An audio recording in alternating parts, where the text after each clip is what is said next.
Chilli powder అన్ని రకాల వంటలకు పచ్చళ్లకు సరైన chilli powder. No colour no chemical.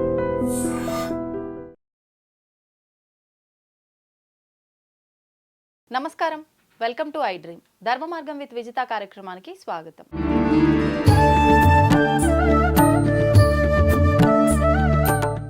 సాధారణంగా మనం కర్మ గురించి మాట్లాడుకోవాల్సి వస్తే ఎన్నెన్నో విషయాలు మాట్లాడుకోవచ్చు. అసలు ఈ కర్మ గురించే కర్మ సిద్ధాంతం అనే ఒక పెద్ద సబ్జెక్టే ఉంది. ఈ కర్మ సిద్ధాంతం గురించి మాట్లాడాలంటే అసలు అంతా ఇంత కాదు, ఎంత మాట్లాడినా దాంట్లో ఇంకా లోతు అనేది ఉంటూనే ఉంటుంది. అయితే సాధారణంగా మనందరము కూడా మానవ జన్మ తీసుకోవడానికి కూడా కర్మ అనేదే కారణము.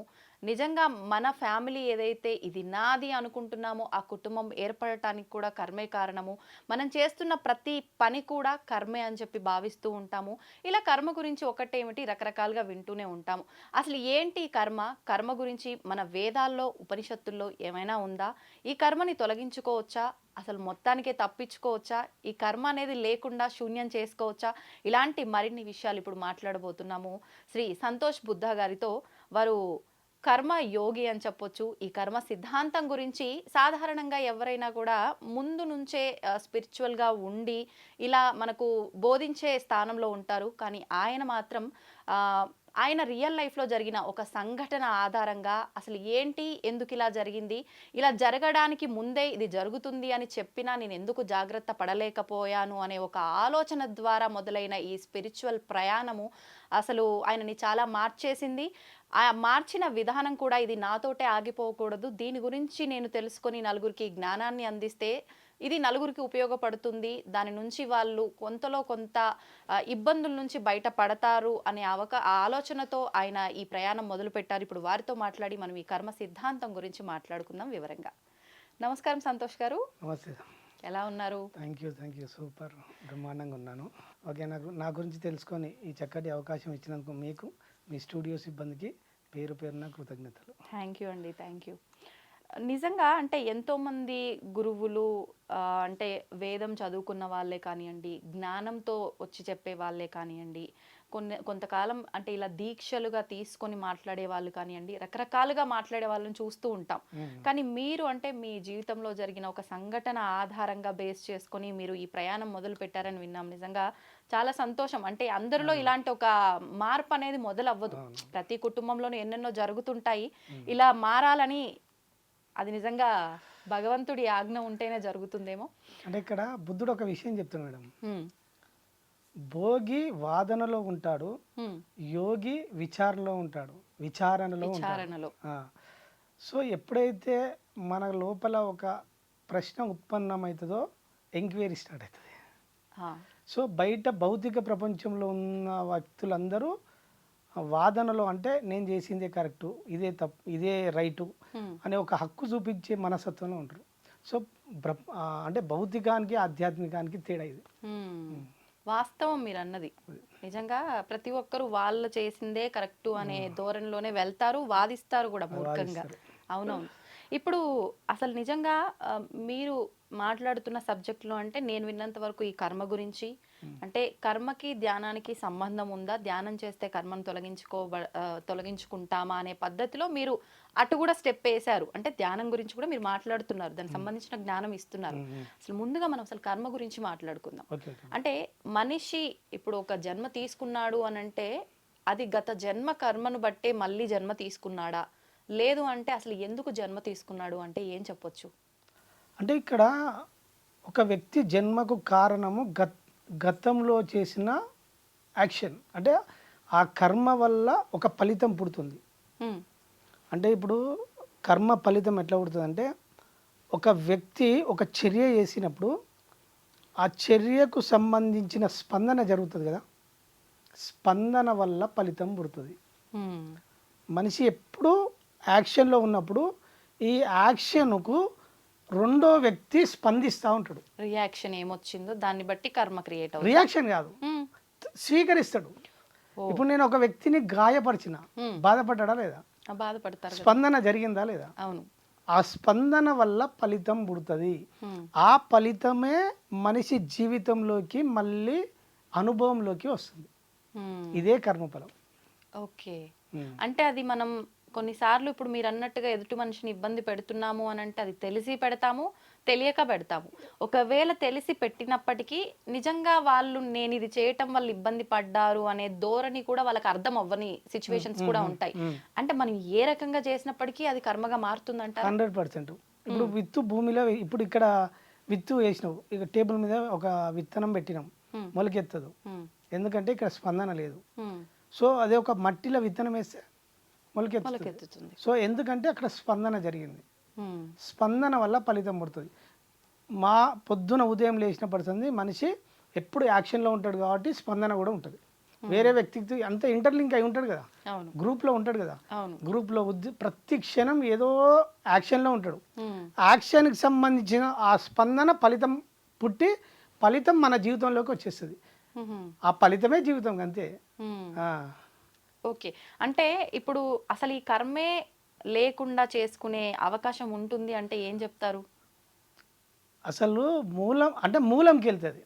మామూలుగా ప్రాథమికంగా మనిషి జీవితం ఎట్లా నడుస్తుంది అంటే, ఇప్పుడు నా అన్వేషణలో ఎప్పుడు నేను స్పిరిచువల్ పార్ట్లోకి వచ్చినాక మనిషిని ఎవరు నడిపిస్తారు అనే ఒక నా తీవ్రమైన తపనలో మనిషికి ఇప్పుడు ఫర్ ఎగ్జాంపుల్ మేడం, ఇప్పుడు ఇది పేరు ఉన్నది కదా, ఈ అక్షరాలు ఉన్నాయి. అక్షరాలు భాషలో మాత్రమే ఉన్నాయి. ఈ భాషలో ఉన్న అక్షరాలను వ్యక్తపరచాలంటే శబ్దం అవసరం. అవునండి. శబ్దం లేకుండా అక్షరాలను ఉచ్చరించలేం, అంటే వ్యక్తపరచలేం. అవును. సో ఈ అక్షరాలకు వెనకాల సౌండ్ ఉంది. అంటే ఇందులో ఎన్ని ఉన్నాయి? 2 ఉన్నాయా లేదా? 2 ఉన్నాయి. అంటే రాత రూపంలో ఉంది, శబ్ద రూపంలో. అక్షరాల రూపంలో, రాత పక్క పెట్టండి. సో అక్షరాలు అనేది వ్యక్తపరచలేం. అవును. సో అక్షరాలు అనేది కార్యం, అంటే నేను వ్యక్తపరచడానికి, బయట వ్యక్తపరచడానికి కార్యం. కార్యానికి వెనకాల కారణం ఉంటుంది, రీజన్ ఉంటుంది. సో రీజన్ సౌండ్ అంతే, ఎక్కని ఎవరు తెలియదు. సో ఇట్లా మనిషి జీవితంలో మనిషి పొద్దున నిద్ర లేచినప్పటి సంది పడుకునేదాకా ఏమి తన జీవితంలోకి రావన్నో అది కర్మ ప్రకారమే జరుగుతుంది. కర్మ ప్రకారమే. కర్మ అంటే ఒక వ్యక్తి రావాలన్నా, ఒక వ్యక్తి పోవాలన్నా, తన జీవితంలోకి ఒక వస్తువు రావాలన్నా, ఒక రూపాయి రావాలన్నా గతంలో వేసిన కర్మను బేస్ చేసుకునే వన్ లైఫ్ డిజైన్ ఉంటుంది. అంటే మనం గతం మీదనే మొత్తం మన ఈ ప్రస్తుతం నడుస్తుంది అంటే మరి ఈ ప్రస్తుతంలో చేసే కర్మ ఈ ప్రస్తుతానికి వర్తించదు అసలు ఏమాత్రం కూడా? వర్తించదు, కానీ వర్తిస్తుంది ఆ ఎరుక ఉన్నప్పుడు. మనిషికి ఎరుక ఉండదు. ఎటువంటి ఎరుక? నేను చేస్తున్నానే అనే భ్రమలలో ఉంటాడు. సో వెనకాల బుద్ధి కర్మానుసారిని అంటారు కదా, గత కర్మ వీన్ని వెంబడించు తీసుకెళ్తా ఉంటుంది. ఇది ఎట్లా తీసుకెళ్తుంది అంటే, నేను మీకు ఒక చిన్న స్టోరీ చెప్తాను మేడం. అలాగే అండి. ఒక నాస్తికుడు ఉంటాడు. ఆ నాస్తికుడు ఒక గురువు ఒక దగ్గర సత్సంగం చేస్తుంటే, ఏ గురువు వేస్ట్, ఈ కర్మ లేదు ఏం లేదని కొట్టిపడేస్తాడు. నాస్తికుడు అంటే ఏం తెలియని నమ్మని వ్యక్తి. అవును. నాస్తి అంటే నమ్మడు, భగవంతుని నమ్మని వారు, దేని నమ్మడు. సో ఈరోజు నిన్ను ఇద్దరు వ్యక్తులు బలవంతంగా నీకు అన్నం తినిపిస్తారు అనే ఒక చెప్తాడు ఇష్యూ ఆయన గురించి. వాళ్ళ గురువులకు తెలుస్తుంది కదా, కొంచెం అవగాహన ఉంటుంది. చెప్తాడు. చెప్పినాక గురువు నాకెవరు అన్నం తినిపిస్తారు, నాకు చేతులు ఉన్నాయి, కాళ్ళు ఉన్నాయి, నేను తినాలి తప్ప వేరే వ్యక్తులు నాకెందుకు తినిపిస్తారు అని అనుకుంటాడు. అనుకొని ఈ గురువును ఎట్టి పరిస్థితుల్లో ఆయన చెప్పింది తప్పు అని నిరూపించాలని స్ట్రాంగ్ అనుకుంటాడు. అనుకొని ఇంటికి వస్తాడు. ఇంటికి వచ్చే క్రమంలో ఇంటికాడ వచ్చినాక భార్య ఏం చేస్తుందంటే తన సతీమణి అన్ని కొత్తగా ఆ రోజు వెరైటీ ఆహార పదార్థాలు అన్నీ రెడీ చేస్తుంది. రోజులాగా కాకుండా కొంచెం వెరైటీగా చేస్తుంది. సో చిన్న మైండ్ ట్రాన్స్లోకి వెళ్ళిపోతుంది. ఇదేదో ఉన్నది వెళ్ళిపోయి అని చెప్పి ఇక్కడ ఉంటే నాకు ఏదో జరుగుతుంది. ఇక్కడ గురువు చెప్పింది ఊకే మైండ్లో ఉంటుంది కదా. సో చెప్పేసి ఇక్కడ ఉండొద్దు ఈరోజు రాత్రి, ఎట్టి పరిస్థితుల్లో నేనే నిరూపించాలని స్ట్రాంగ్ నిర్ణయం తీసుకుంటాడు. తీసుకొని వెళ్ళిపోతాడు. వెళ్ళిపోయి బయటికి ఊరవతలకి వెళ్ళిపోయాక జనాలు కనబడని ప్లేస్కి వెళ్ళాలని పోయి ఒక పెద్ద చెట్టు ఎక్కి కూర్చుంటాడు. అంటే గురువు చెప్పింది జరగకుండా ఉండడం కోసం చెట్టు ఎక్కి పైన కూర్చుంటాడు. కూర్చున్నప్పుడు ఏమవుతుందంటే అక్కడ ఒక ఇద్దరు వ్యక్తులు, పని చేసే వ్యక్తులు ఉంటారు. వాళ్ళు భోజనం చేయడానికి ఆ చెట్టు కిందకి వస్తారు. వాళ్ళు చెట్టు కిందకి వచ్చి కరెక్ట్ ఆ భోజనం తినే సమయంలో ఒక క్రూర జంతువు వచ్చి అరుస్తుంది. అరిచినప్పుడు వీళ్ళు వెళ్ళిపోతారు, వీళ్ళు పారిపోతారు. పారిపోయే క్రమంలో ఆహార పదార్థాలు అక్కడే ఉంటాయి. అక్కడ పక్క పండి సేమ్ అదే జర్నీలో పక్క గ్రామంలో ఒక ముగ్గురు వ్యక్తులు దొంగతనం చేసి నగలు దొంగతనం చేసుకొని వాళ్ళు వెళ్ళిపోవాలి. వెళ్ళిపోయే క్రమంలో వాళ్ళకి ఏం బుద్ధి పుడుతుందంటే ఇదంతా షేర్ చేసుకోవాలి, ఆ నగలు పంచుకోవాలి. వాళ్ళకి చెట్టు కిందకి వచ్చి వాళ్ళను డైరెక్షన్ ఆ చెట్టు కిందకి వస్తారు. ఆ చెట్టు కింద ముగ్గురు షేర్ చేసుకుందామని నిర్ణయం తీసుకుంటారు. వస్తారు, వచ్చే వరకు మంచి ఆహారం కనబడుతుంది. ఒకరికి అరే ఆహారం ఉన్నది మన కోసమే పెట్టినని ఒక వ్యక్తి అంటాడు. ఇంకో వ్యక్తి ఏమంటాడంటే ఇంట్లో ఎవరో విషయం కలిపిర్రు, మనం తింటే చనిపోతే మనల్ని ఎవరో ఫాలో అవుతుర్రు, సో ఇదేదో ఉన్నది అని చెప్పి ఇంకో వ్యక్తికి డౌట్ వస్తుంది. మూడో వ్యక్తి ఏం చేస్తాడంటే గమనిస్తూ ఉంటాడు. గమనించినప్పుడు పైన చిన్న సౌండ్ శబ్దం విని చూస్తే ఆ వ్యక్తి కనబడతాడు. సో ఆ వ్యక్తిని కిందికి దించి ఇందులో ఆ విషయం కలిపి మమ్మల్ని తిని చంపేయాలనుకున్నావు, ఈ నగలన్నీ తీసుకోవాలనుకున్నావు కదా అని అడుగుతారు. నాకు సంబంధం లేదు, నేను చేయలేదు, అది ఎవరు పెట్టిరో నాకు తెలియదు అంటాడు. అనేసరికి మరి నువ్వు పెట్టలే కదా, నువ్వు తిను అంటాడు. తినడు ఆయన. తినపోతే అప్పుడు ఇద్దరు బలవంతంగా చెట్టుకు కట్టేసి బలవంతంగా తినిపిస్తారు. అప్పుడు ఆ వ్యక్తికి అర్థమైంది. ఏమర్థమైంది? గురువు చెప్పింది అంటే జరగబోయే కర్మఫలం తప్పించుకోలేరని ఒకటి. అంటే ఇంట్లో ఉంటే జరుగుద్దేమో అని బయటికి ఎవరూ లేని ప్రదేశానికి వచ్చినా జరిగింది అంటే కర్మ ఏ టైంలో ఎలా జరగాలో అది జరిగి తీరుతుంది సరే అని అర్థమా? దాని అర్థం. సో ఇలా 2-3 ఉంటాయి. మనం పరిశీలిస్తే ఆ ఒక్క వ్యక్తే కనబడుతుంది ఇక్కడ, అంతేనా లేదా? సో ఆయన డైరెక్షన్ అన్న బుద్ధి అటువైపు మరల్చడానికి ఇంటికాడ భార్య సహకరించింది. అర్థమైందా? అవును. మళ్ళీ అక్కడికి వచ్చినాక రైతులు పని వ్యక్తులు ఉన్నారా, వాళ్ళు భోజనం తెచ్చుకున్నారు. ఆ భోజనం తెచ్చుకున్నది ఎవరి కోసము? వాళ్ళ కోసం తెచ్చుకున్నారు. వాళ్ళ కోసం ఇంటికాడ రెడీ చేసుకొని తెచ్చుకున్న భోజనం ఎవరు తినాలి? వాళ్ళు తినాలి. కానీ తెచ్చుకున్న భోజనం కూడా వాళ్ళ చేతిలో లేదు, చూసిరా? అవును. అర్థమైందా? ఇంకా దొంగలు ఎందుకు వచ్చిరు? వాళ్ళ దొంగతనం కోసం, వాళ్ళ జీవనోపాధి కోసం దొంగతనం చేసి వెళ్ళిపోతారు. వెళ్ళిపోయే డైరెక్షన్లో వాళ్ళు ఎక్కడికి వెళ్ళైనా వెళ్ళిపోవచ్చు. వాళ్ళ సొంత ఊరికి వెళ్ళిపోవచ్చు, లేదా ఎక్కడైనా షేర్ చేసుకోవచ్చు.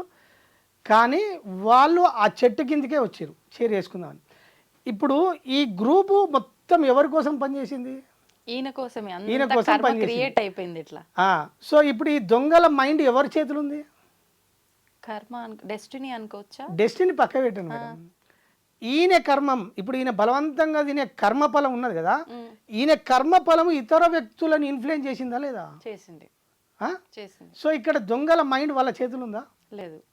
అర్థమైందా లేదా? అర్థమైంది. అంటే గ్రూపు మన కర్మఫలము ఇంతమందిని గ్రూపును క్రియేట్ చేసి ఆ కర్మఫలం అనుభవించడానికి ఏ వ్యక్తిని ఎలా వాడుకోవాలో అలా డిజైన్ చేస్తుంది.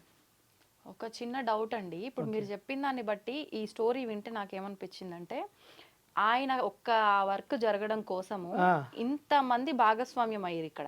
చెప్పడం గురువు, ఇంట్లో వైఫ్, ఇక్కడ దొంగలు, ఇక్కడ రైతులు, ఫైనల్ గా ఈయన కర్మ కోసం. అంటే ఇప్పుడు ఈయన ఇది గత జన్మ చేసుకున్న దాన్ని బట్టే ఇక్కడ ఈ కర్మ కూడా జరిగింది. వీళ్ళందరూ లింక్ అయి ఉన్నారంటే గత జన్మలో ఈయన కర్మకు వీళ్ళంతా భాగస్వామ్యం అనుకోవచ్చా? ఇక్కడ వీళ్ళందరిని ఏమంటామంటే మనం సహాయ కర్మలు అంటాం. అంటే ఈయన అనుభవించడానికి వీళ్ళు సహాయం చేయడానికి వచ్చిర్రు వీళ్ళు. మనము అట్లా చూడొద్దు ఈ కర్మను. ఇప్పుడు దొంగలు వాళ్ళ పాత్ర ఏంది? వాళ్ళ కర్మలో వాళ్ళు ఉన్నారు. వాళ్ళ కుటుంబ పోషణ కోసం దొంగతనం చేసుకొని వెళ్ళిపోతారు. అక్కడ పని వాళ్ళు వాళ్ళ కుటుంబ పోషణ కోసం, కానీ వాళ్ళ కర్మలో వాళ్ళు వండుకుంటూ ఇతనికి లింక్ అయ్యారు. అర్థమైందా? అంటే ఇక్కడ ఎవరి కర్మ వాళ్ళకు వెంబడిస్తూ ఉంటుంది. వీళ్ళ కర్మను బేస్ చేసుకొని ఇంకో గ్రూపుకు లింక్ అవుతాం. ఇప్పుడు మీ కర్మ మీరు ఉన్నది మేడం, మీరు మీ ఉద్యోగ రీతిలో ఉన్నారు. సో ఇప్పుడు నేను నా కర్మ అనుభవించడానికి నేనున్నా. సో ఇప్పుడు మనం ఈ గ్రూప్ కావాలంటే ఇప్పుడు 4 వ్యక్తులు గ్రూప్ జమ అయ్యారా లేదా? సో ఈ 4 వ్యక్తులు అంటే ఇది నడిపేయడానికి ఈ 4ని ఫామ్ చేస్తుంది. దీని వెనకాల మళ్ళీ ఏమేం జరగనో మొత్తం కర్మఫలం బేస్ చేసుకొని తన అనుభవంలోకి ఏది రావనో ఆ ఫలం, కర్మఫలం అంటే తన అనుభవంలోకి రావడం. ఆ ఫలము మొత్తం సృష్టిలో వారికి ఎవరెవరికి ఇంటర్లింక్ అయి ఉన్న వ్యక్తులు అందరూ వస్తారు. ఇది ఎట్లుంటుందంటే ఇప్పుడు మన బాడీలో ప్రతి సిస్టమ్ మన మైండ్ కనెక్షన్ ఉంటుంది కదా. ఈ విశ్వంలో ఇప్పుడు భూమి మీద ఉన్న 800 కోట్ల ప్రతి మైండ్ ఒక సూత్రం కలుపుతుంది అక్కడ అందరినీ. ఏ వ్యక్తి ఏ కర్మ చేసినా ఆ కర్మకు సంబంధించిన డిజైన్ ఇంకో వ్యక్తికి లింక్ అయి ఉంటాడు. ప్రతి ఒక్కరికి ప్రతి ఒక్కరికి అందరు వాడు అమెరికాలో ఉండని, ఆస్ట్రేలియా ఉండని, ఇంగ్లాండ్ అమెరికాలో ఉండని, కానీ ఎలా మనకు వాళ్ళకి అసలు సంబంధమే లేదు సంబంధం లేదు. ఆ. కర్మ ఫలం వాళ్ళని ఇన్ఫ్లుయెన్స్ చేసి వాళ్ళని మన జీవితంలోకి తీసుకొస్తుంది. ఓ. ఇప్పుడు నేను ఈ ఎక్స్పెరిమెంట్ చేసిన కొన్ని, ఎలా ఇవన్నీ నాకు అవగాహన వచ్చినాక, ఉమ్, సో కర్మ నడిపించినప్పుడు మనం ఏ కర్మ చేస్తే ఎటువంటి ఫలితం వస్తుంది, ఎట్లా చేస్తే ఎట్లా వస్తుంది అనే దాని మీద నేను కొన్ని చేసిన తర్వాత నేను డైలీ ఒక సత్కర్మ చేసుకుంటా పోదాము ఎట్లుంటుంది అని నేను ఎక్స్పెరిమెంట్ చేసిన. ఉమ్, నేను రోజుకు మా ఇంట్లో నాకు కర్మ మీద అవగాహన వచ్చినాక డైలీ ఇప్పుడు మా ఇంట్లో మా కుటుంబ పోషణకు అన్నం ఎట్లా ఆహారం ఎట్లా వండుకుంటామో నేను మూగ జంతువులకు కూడా రోజు ఇంకో అన్నం వండేటోని వేరే సపరేట్ వండేటోని వండి అట్లా ఒక 1 year చేసిన వేరే జంతువులు అంటే స్ట్రీట్ డాగ్స్. అంటే ఇది మీరు జస్ట్ ట్రయల్ ఇది చేస్తే ఏమవుతుంది ఎట్లా రిజల్ట్ ఎట్లా వస్తుందని ఎక్స్పెరిమెంట్ చేసిన. ఒక 1 year చేసిన. చేసిన తర్వాత ఈ క్రమంలో నేను వీళ్ళకు చెప్పడం స్టార్ట్ చేసిన. నేను ఇది ఇట్లుంటుంది ఇది ఇలా చేశాను చెప్పడం స్టార్ట్ చేసినప్పుడు ఏమైందంటే వాట్సాప్ గ్రూపులు ఉంటాయి కదా. సో ఇప్పుడు మీరు ఒక అడిగిరు అనుకో, నేను రికార్డ్ చేసిన అంటే వేరే వాళ్ళకి షేర్ చేద్దామని. ఆ రికార్డ్ చేసింది నేను వాట్సాప్ గ్రూపులలో షేర్ చేసిన. అది షేర్ చేసి ఇది ఎట్లా దారి తీసిందో మన బుద్ధి కర్మానుసారనో ఇది షేర్ చేసే క్రమంలో నా ఆడియో ఒక వ్యక్తి దగ్గర పోయింది, యూఎస్లో ఉన్న ఒక వ్యక్తి దగ్గర పోయింది. పోయి ఆ సారు 1 year తర్వాత నాకు ఒక $1000 పంపించాడు. మీతో టచ్లో లేడా? అసలు నాకు సంబంధం లేదు. జస్ట్ నా నెంబర్ అంటే అది విని నా గురించి ఇది ఎవరు పంపించారు ఎంక్వైరీ చేసి నా నెంబర్ కనుక్కొని నాకు మెసేజ్ పెడితే నాతోటి మాట కూడా మాట్లాడలే, జస్ట్ డీటెయిల్స్ పంపించమంటే పంపించిన. ఏదైనా నేను 5,000 10,000 ఇస్తాను అనుకున్నా, $1,000 పంపించింది. ఓకే, క్లారిటీ వచ్చేసింది. ఇట్లా ఎక్స్పెరిమెంట్ ఇంకా ఏం చేసిన అంటే ఏదైనా టెంపుల్ కాడికి వెళ్తాం కదా, టెంపుల్ కాడికి వెళ్ళినప్పుడు ఏం జరుగుతుందంటే మనకు ఎవరైనా భిక్ష అడుగుతారు కదా మేడం, ఒక భిక్ష వాళ్ళు ఉంటారు కదా, వాళ్ళు ఏమంటారు మేడం, వాళ్ళు ఏమని అడుగుతారు ఏమని అడుగుతారు? అమ్మ కొంతమంది ఫుడ్ రూపంలో అడుగుతారు, లేదంటే అమ్మ 5 రూపాయలు 10 రూపాయలు డబ్బు రూపంలో అడుగుతారు. లేదు, ధర్మం చేయండి అంటారు. ఇప్పుడు ఎవరు అడుగుతున్నారండి అట్లా? అంటే మాక్సిమం ఏమని మూలం ధర్మం చేయాలి. నేను విన్నా మేడం, లేదు ఇప్పుడు విన్నా నేను. విన్న తర్వాత నాకు క్లారిటీ వచ్చింది. ఆ వ్యక్తి నా దగ్గరికి వచ్చి ధర్మం చేయండి అన్నాడు. ఆయన భక్షి అడుగుతలేడు, నాకు డబ్బులు ఇవ్వమంటలేడు, ధర్మం చేయండి అన్నాడు. ధర్మం చేయండి అంటే దాని మీనింగ్ ఏంది? ఒక వ్యక్తి మన ముందుకు వచ్చి ధర్మం చేయండి అంటే మన బాధ్యతను గుర్తు చేస్తుండు, ఆయన భిక్షాటన చేస్తలేడు. అర్థమైందా? అంటే దాని వెనకాల ఇంత అర్థాన్ని మనం అర్థం చేసుకోవాలి. మీ ముందుకు వచ్చి ధర్మం చేయండి అంటుండు, చెప్తుండు ఆయన మీ బాధ్యతను చెప్తుండు. ధర్మో రక్షతి రక్షిత అంటాం కదా, అంటే ధర్మాన్ని రక్షిస్తే ధర్మం మనల్ని రక్షిస్తుంది. ఆ టెంపుల్స్ కాడికి వెళ్ళినప్పుడు మనకు కొంతమంది కనబడతారు భిక్షాటన చేసేవాళ్ళు. వాళ్ళు వచ్చి మనల్ని అడుగుతారు. ఏమడుగుతారు మేడం? అంతే, మీరు ఇందాక చెప్పినట్టు ధర్మం చేయమని అడుగుతారు. ధర్మం చేయమని అడుగుతారు. ఆ ధర్మం చేయమనే క్రమంలో ఆ వ్యక్తి నన్ను అడిగినప్పుడు నాకు ఆయన అడుక్కున్నట్టు కనవలే, నా బాధ్యతను గుర్తు చేసినట్టు కనబడదు నాకు. నా బాధ్యతను అంటే ధర్మో రక్షిత అంటే ధర్మాన్ని కాపాడితే ధర్మం నిన్ను రక్షిస్తుందని మనకు తెలుసు సత్యం. సో నన్ను ధర్మం చేయమంటే నేను ధర్మం అంటే ఏం చేయాలి, ఏంది ధర్మం అంటే అనేది నేను ఎంక్వైరీ చేసిన. దాని అర్థం ఏంటంటే ఆయన వ్యక్తి నా ముందుకు ప్రత్యక్షమైనప్పుడు నేను చేయవలసిన పనిని గుర్తు చేస్తున్నాయి. ఆయనే ఆ వ్యక్తి నా ముందుకు వచ్చిండు, నేను చేయాల్సిన పనిని గుర్తించినప్పుడు అప్పుడు ధర్మం అంటే రూల్స్ ఏంది, మనం ఎలా నడవాల్సిన రీతిలో నడవాలి. సో ఆ క్షణం నేను ఏం చేయాలి అంటే ఆ వ్యక్తికి కావాల్సినవి సమకూర్చాలి. నేను నా ముందుకు వచ్చిన వ్యక్తికి తనకు ఎప్పుడు ఒక భోజనం కావాలి, ఒక పూట నేను భోజనంకు కావాల్సిన సదుపాయం చేయాలి, ధన రూపంలో లేదా భోజనం అన్న సమకూర్చినప్పుడు నేచర్ ఆ వ్యక్తిని నా దగ్గర తీసుకొచ్చింది కదా, అక్కడ స్పందన జరిగింది కదా, ఫలితం పుట్టినప్పుడు ఫలితం ఏం పుట్టింది? పుణ్యం నా అకౌంట్లో జమ అయింది. ఈ పుణ్యం రూపంలో నాకు భవిష్యత్తులో ఇంకా వేరే అవకాశాలు ఏర్పడతాయి. ఇది. సో ఇప్పుడు ఆ వ్యక్తికి నేను ఏమనుకుంటున్నా అంటే దానం చేసిన అనుకుంటున్నా. నేను వ్యక్తికి దానం చేయలే. నా భవిష్యత్తు కోసం నా కర్మ ఫలాన్ని క్రియేట్ చేసుకున్నా. నా కర్మ ఫలాన్ని క్రియేట్ చేసుకోవడానికి ఆ వ్యక్తి నాకు సహకరించడానికి నా ముందుకు వచ్చిండు. నేను దానం చేస్తున్నా అనుకుంటున్నా.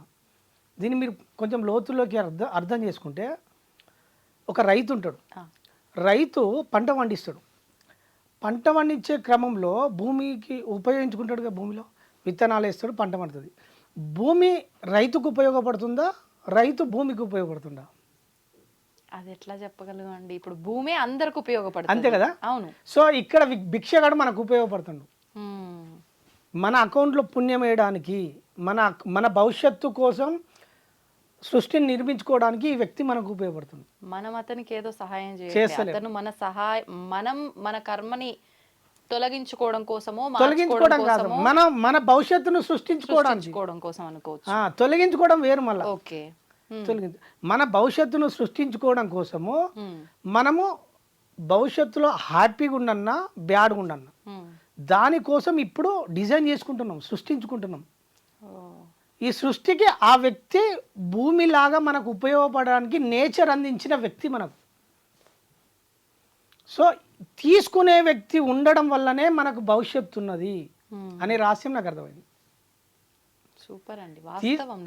తీసుకునే వ్యక్తి లేకపోతే నాకు భవిష్యత్తు లేదు అనే సత్యం అర్థమైంది. సో ఈ పరిణామ క్రమంలో నేను అసలు ఏంది ఇదంతా అని డీకోడ్ చేసినప్పుడు సృష్టి మొత్తం అంటే ఈ భూమండలంలో ఉపయోగము అనే పదం మీద నడుస్తుంది భూమి. చూసుకోండి, ఉపయోగము అంటే ఏ రకంగా? ఎవ్రీథింగ్, సృష్టిలో ప్రతిదీ ఉపయోగం. ఇప్పుడు చేను మనకు ఉపయోగపడుతుంది, అవును.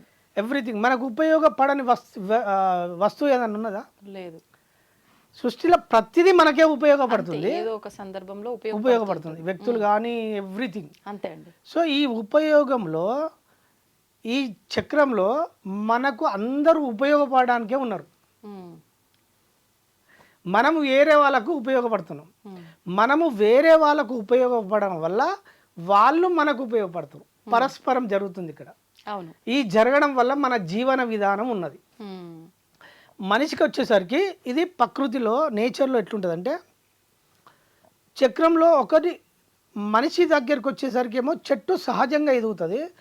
మనిషి దగ్గరికి వచ్చేసరికి రెండు ఉంటాయి, స్వ ఉపయోగము, పరోపకారం. అంటే మన కోసం చేసే కర్మలు ఉంటాయి, మళ్ళీ ఇతరులకు చేసే కర్మలు ఉంటాయి. ఈ కర్మలను బేస్ చేసుకొని మన జీవన విధానం ఏర్పడతా ఉంటుంది.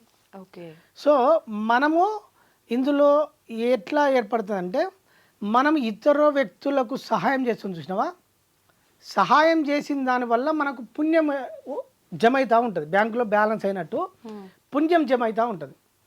సో ఇప్పుడు నేను నా కోసం పని చేసుకున్నా, వస్తువులు కొనుక్కున్నా, నా అకౌంట్లో డబ్బులు కరిగిపోతూ ఉన్నాయి. నా కంఫర్ట్స్ ఉన్నాయి కదా, ఇల్లు, ఇంట్లో భార్య, పిల్లలు, నా కారు, ఇవన్నీ ఉంటాయి కదా. సో ఇంట్లో ఆనబడి ఇవన్నీ మనం మన కోసం ఏర్పరచుకునే కర్మలా చేస్తాం కదా. ఈ కర్మల వల్ల ఏమవుతుంది, నా అకౌంట్ కరుగుతూ ఉన్నది, నా లైఫ్ కోసం కరుగుతూ ఉన్నది. ఓకే. ఇది కరిగే క్రమంలో పుణ్యం అయిపోయింది అనుకో, నాకు ఈ పరిస్థితులు మొత్తం బ్యాడ్ జోన్లోకి వెళ్ళిపోతాం. బ్యాడ్ జోన్లోకి వెళ్ళిపోయినప్పుడు ఏమైందంటే, నాకు మొత్తం నేను బ్యాడ్ జోన్లోకి వెళ్ళిపోయినప్పుడు ఈ పాజిటివ్ మొత్తం వెళ్ళిపోయి నాకు వేరే వ్యక్తులు నన్ను మోసం చేసేటోడు వస్తాడు, నన్ను నష్టపరిచేటోడు వస్తాడు, నా ఫ్రెండ్ రూపంలో వస్తాడు, వేరే చుట్టం రూపంలో వస్తాడు, ఏదో రూపంలో వస్తాడు. నా దగ్గర వచ్చి ఏదన్నా డబ్బులు తీసుకొని ఎగ్గొట్టేస్తాడు. అంటే బ్యాడ్లోకి వెళ్ళిపోతే ఇట్లా భార్యాభర్తల గొడవలు స్టార్ట్ అవుతాయి, కుటుంబ సమస్యలు ఏర్పడతాయి. ఇక్కడ కరిగిపోయింది లేదు, పుణ్యం లేదు. సో ఇట్లా స్టార్ట్ అవుతుంది. సో ఎప్పుడైతే ఈ బ్యాడ్లోకి వెళ్ళిపోయినామో పరిస్థితులు గందరగోళంగా స్టార్ట్ అవుతాయి. గీతలో చెప్తారు కదా, ఒక దుష్కర్మ అనేక దుష్కర్మలకు కారణమవుతుంది, ఒక సత్కర్మ అనేక సత్కర్మలకు కారణమవుతుంది. సో ఇప్పుడు నిరంతరం నేను ఏం చేయాలని అర్థమైంది ఏంటంటే, డైలీ నా అకౌంట్లో డబ్బులు ఉండాలంటే పుణ్యం నా అకౌంట్లో ఉండాలి.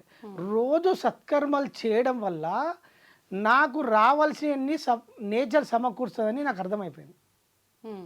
సో నేను ఇవన్నీ చేసుకుంటూ వచ్చిన క్రమంలో నాకు అర్థమైంది ఏంటంటే, మనకు నీడ ఉంటుంది కదా, సూర్యుడు. అవును. ఎర్లీ మార్నింగ్ నీళ్ళ పడ్డప్పుడు పొద్దున ఉదయం మన నీడ అక్కడ దాకా ఉంటుంది, పొద్దున అవును. నీడ అక్కడ దాకా ఉంటుంది. మధ్యాహ్నం కల్లా నీడ వచ్చేసరికి మన కిందికి దాకా వస్తుంది. సో ఇక్కడ ఏమైంది, కరిగిపోయింది మధ్యాహ్నం నుంచి వెళ్ళి మనం నడుస్తున్నా కొద్దీ సాయంత్రం ఏమవుతుంది, నీడ పెరుక్కుంటూ వస్తుంది. అవును. సో ఇప్పుడు నా అకౌంట్లో ఉన్న పుణ్యము ఉదయం నా నీడలాగా కరుగుతూ ఉన్నది. అర్థమైందా? అర్థమైంది. నేను సాయంత్రము నేను నడుచుకుంటూ నేను పుణ్యకర్మలు చేసుకుంటూ పోయినప్పుడు సాయంత్రం నీడలాగా నాకు వెంబడిస్తూ ఉన్నది. పెరుగుతుంది నా అకౌంట్లో. ఈ పుణ్యకర్మలు చేసుకుంటూ పోయినప్పుడు నాకు పుణ్యం పెరిగినప్పుడు నా పరిస్థితులకు అనుకూలంగా నా కొత్త పరిస్థితులు, అంటే నేను నా డైరెక్షన్లో నా జీవితంలో ఇంతకు ముందుకున్న వ్యక్తుల నేచర్ ఏం చేసిందంటే వాళ్ళ కనెక్షన్ కట్ చేసింది. ఆ వ్యక్తులు దూరం అయిపోయారు సహజంగా దూరం అయిపోయి నాకు ఏదైతే కావన్నో ఆ గ్రూప్ ఆఫ్ పీపుల్ నాకు పరిచయం అయ్యారు. ఆ వ్యక్తులు నాకు ఇంటర్లింక్ అయ్యి నా జోన్లోకి వచ్చేసారు. ఆ వ్యక్తుల ద్వారా నాకు అన్నీ సమకూర్చబడడం స్టార్ట్ అయినాయి. ఇది మ్యాచ్. ఇప్పుడు మీరు అన్నట్టుగా మీరు స్టార్టింగ్లోనే ఒక స్టోరీ చెప్పారు. అంటే ఇప్పుడు మీరు అనుకున్నట్టుగా ఈ టెంపుల్కి వెళ్ళి వాళ్ళకి మనది ఏదో మనం క్రియేట్ చేసుకోవడం కోసం వాళ్ళకు ఒక రూపాయి ఇవ్వటమో ఏదైనా ఆహారం పెట్టడమో చెయ్యాలన్నా, లేదు ఇంకేదో ఒక రూపంలో మనం పొద్దున్న నుంచి సాయంత్రం వరకు మనం పాజిటివ్ ఇస్తే అది పాజిటివే మనకు వస్తుంది, నెగిటివ్ ఇస్తే నెగిటివే వస్తుందన్న ఇప్పుడు మీరు చెప్పిన ఈ సిద్ధాంతం ప్రకారం తీసుకున్నా, అంటే ఈ నీడ ఉదాహరణ తీసుకున్నా, ప్రకృతి మనకు సహకరించాలి. మొదట మీరు అక్కడ గురువు ఆయనకి ఏదైతే ఇద్దరు వచ్చి ఆహారం పెడతారు అది చెప్పిర్రో అక్కడ అన్ని అలా క్రియేట్ అయ్యాయి. అంటే అది భగవంతుడి క్రియేట్ చేశాడా, నేచర్ ప్రకృతి క్రియేట్ చేసిందా, మొత్తానికి జరిగింది. ఒకవేళ అది అలా జరగకపోయి ఉంటే ఏం చేయలేం కదా. అంటే ఇప్పుడు నాకు ఆలోచన ఉంది నేనేదో మంచి చేయాలని, పరిస్థితులు ప్రకృతి భగవంతుడు కూడా సహకరించాలి కదా. సహకరించింది నేను అనుకున్న పని నేను చేయలేను కదా. ఈ ఆలోచనలో ఉన్న వాళ్ళకి ఏం చెప్తారు? మన మైండ్ అట్లా కొట్టేస్తుంది, కానీ సిస్టమ్ తెలుసుకోవాలి. ఫస్ట్ సిస్టమ్ ఎట్లా తెలుసుకోవాలంటే, ఇప్పుడు మీరు ఒక కంపెనీ పెట్టారు మేడం, మీరు ఒక కంపెనీ పెట్టారు. కంపెనీ పెట్టిన తర్వాత ఒక 100 మంది ఉద్యోగస్తులను పెట్టుకున్నారు. కంపెనీ రన్ అవ్వనా వద్దా? అవును. కంపెనీ రన్ అవ్వాలంటే పై నుంచి CEO నుంచి కింది దాకా లేబర్ పనిచేయదాకా మేనేజర్ ఉంటారు, HR ఉంటారు, అన్ని డిపార్ట్మెంట్లలో ఎవరి పని వాళ్ళు ఉంటారు లేదా? ఉంటారు. అంత సిస్టమ్ అంతా ఎవరు తయారు చేసారు? మీరు ఎవరైతే మీరు CEO అనుకోండి మీరు. సో మీరు కంపెనీ చేసినప్పుడు కంపెనీలో ఈ వ్యక్తికి ఇంత జీతం ఇవ్వాలి, ఈ వ్యక్తికి ఇంత జీతం ఇవ్వాలని ఎవరు నిర్ణయించారు? ఎవరికైతే ఆలోచన వచ్చి మొదలు పెట్టారో వాళ్ళే డిజైన్ చేస్తారు. మీరు ఫస్ట్ ఒక సిస్టమ్ తయారు చేసిరా లేదా? ఒక ధర్మం తయారు చేసి, అంటే రూల్స్ అండ్ రెగ్యులేషన్స్ తయారు చేసిరా లేదా? సో ఆ రూల్స్ ప్రకారమే ఏ వ్యక్తికి ఎంత జీతం ఇవ్వాలని ఉంటుంది. సో ఇప్పుడు మీరు CEO, మీరు పైన ఉన్నారు, మీ కంపెనీలో 100 మంది ఉద్యోగస్తులు, మేనేజర్కి 1 లక్ష ఇచ్చారు, కానీ కింద లేబర్ పనిచేసే వ్యక్తులకు ఒక 20,000 50,000 ఇచ్చారు. మరి కింద వాళ్ళకి మీరు అంత జీతం ఇస్తలేరు కదా. మరి ఎందుకు ఇస్తలేరు? అంటే ఏ పనికి తగ్గట్టు అంత వేతనము అని అది అంత ఎవరు నిర్ణయించారు? నేను ఆ పొజిషన్ లో ఉన్నా మెయిన్ కాబట్టి నేను డిసైడ్ చేసా అనుకోవచ్చు ఇక్కడ వరకు. మీరు అన్నట్టుగా మన కర్మ ఏదైతే మనం క్రియేట్ చేసుకున్నది ఉందో దాని ద్వారా మీరు లోతులోకి పరిశీలించాలి. ఇక్కడ ఏమైతుందంటే, మీరు ఆల్రెడీ సిస్టమ్ కంపెనీ ఎస్టాబ్లిష్ కోసం పెట్టిరు, ఎంతమంది వ్యవస్థ నడుస్తుంది, కానీ మీరు మీ ప్లేస్లో అట్లే ఉన్నారు, మీరు అట్లే ఉన్నారు. ఇక్కడ సృష్టి మనం గాడ్ అనుకోని మీరు ఏమన్నారు, సృష్టి ఏం చేస్తుందంటే మొత్తం ఒక సిస్టమ్, ఒక పద్ధతి ప్రకారం సృష్టి నడుస్తూ ఉంది. దానికి కూడా కొన్ని రూల్స్ అండ్ రెగ్యులేషన్స్ ఉన్నాయి. అవన్నీ ధర్మాలు, ప్రకృతి ధర్మాలు ఉంటాయి. మనం ప్రభుత్వం నడవడానికి కొన్ని శాఖలు అవన్నీ ఎట్లుంటాయో సృష్టి నియమాలు ఉంటాయి. సృష్టి నియమాల ప్రకారం ఎవరికి ఏది చేరవేరన్నో అది చేరవేరుతుంది. ఆ సృష్టి నియమం అనేది ఎలా క్రియేట్ చేయబడింది?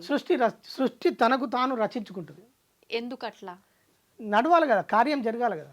అంటే ఇప్పుడు మీరు నేను మనుషులం, ఒక హ్యూమన్ బీయింగ్. సృష్టిలో మీరు ఒకటే నేను ఒకటే, మీకు ఒక రకంగా నాకు ఒక రకంగా ఎందుకు క్రియేట్ చేస్తుంది? ఆట, గేమ్లో రోల్ ఉంటుంది. మీ రోల్ అది, నా రోల్ ఇది. నాకు ఏది కావన్నో సమకూర్చడం సృష్టి బాధ్యత, మీకు ఏది రావన్నో సమకూర్చడం సృష్టి బాధ్యత. కానీ ఇన్బిల్ట్ ఇక్కడ భూమి మీదకి వచ్చిన తర్వాత ఏమవుతుంది అంటే, మనం వచ్చేటప్పుడు రోల్ ప్రకారం వస్తాం. ఇక్కడికి వచ్చినాక ఏమవుతుందంటే మనం వచ్చే రోల్తో పాటు మనం రోల్ తెచ్చుకుంటాం, ఆ రోల్తో పాటు ఫ్రీ విల్ తెచ్చుకుంటాం. ఇది ఎలా? ఫ్రీ విల్ అంటే భూమి మీదకి వచ్చినాక మన జీవితం ఏమవుతుందంటే, మనము భూమి మీదకి వచ్చినాక ఆ రోల్ను మర్చిపోతాం. మనం మాయ, ఇది మాయ కదా, ఎందుకు వచ్చామనే పర్పస్ మర్చిపోతాం. మర్చిపోయి మన రోల్ ఏం చేస్తుంటే మన ప్రణాళిక ఆ డైరెక్షన్లో తీసుకెళ్తూ ఉంటుంది, మనకు తెలియదు. సో ఆ రోల్ ఒక్కొక్క ఎక్స్పీరియన్స్ ఒక్కొక్కరు అందరి ఇంటర్లింక్ అయి ఉంటుంది. సో అందులో మనకు బాధ కలగవచ్చు. కానీ ప్రపంచంలో అందరినీ చూసినప్పుడు మనకు భోగాలు సుఖాలు కావాలని కోరుకుంటాం, లగ్జరీస్ కావాలని కోరుకుంటాం. ఇది మైండ్ కోరుకుంటుంది, కానీ మూలం అది ఉంటుంది కదా. సో ఇప్పుడు మీ రీసెంట్గా కుబేరా సినిమా చూసిరా మేడం? అందులో మీరు గమనించండి, ప్రతి పాత్ర వై జంక్షన్లో ఉంటుంది. ఇప్పుడు నాగార్జున ఉన్నాడు, తను ఒకటి అనుకుంటే జీవితం ఇంకో వైపు తీసుకెళ్తుంది. అక్కడ రష్మిక ఉంటుంది, తను ప్రేమించి ఒక అమ్మాయిని పెళ్లి చేసుకోవాలని బయటికి వెళ్తుంది. వెళ్ళే క్రమంలో వేరే వ్యక్తి లింక్ అవుతాడు. సో తను వెళ్ళాలనుకున్నది ఒకటి, కానీ జీవితం ఇంకో వైపు గుంజుకపోతుంది. ఇప్పుడు ఏది కరెక్ట్ అంటారు? ఇది మీకు చెప్తా ఇది. సో అంటే వీళ్ళ డైరెక్షన్లో జీవితంలో వీళ్ళకి తెలియకుండానే ఇంకో వైపు లాక్కెళ్తుందా లేదా అంటే, ప్రతి నిమిషం మన జీవితం వై జంక్షన్లో ఉంటుంది. ఈ ఫ్రీ విల్ తెచ్చుకుంటాం కదా, ఫ్రీ విల్ను మనిషి ఉపయోగించుకోలేడు.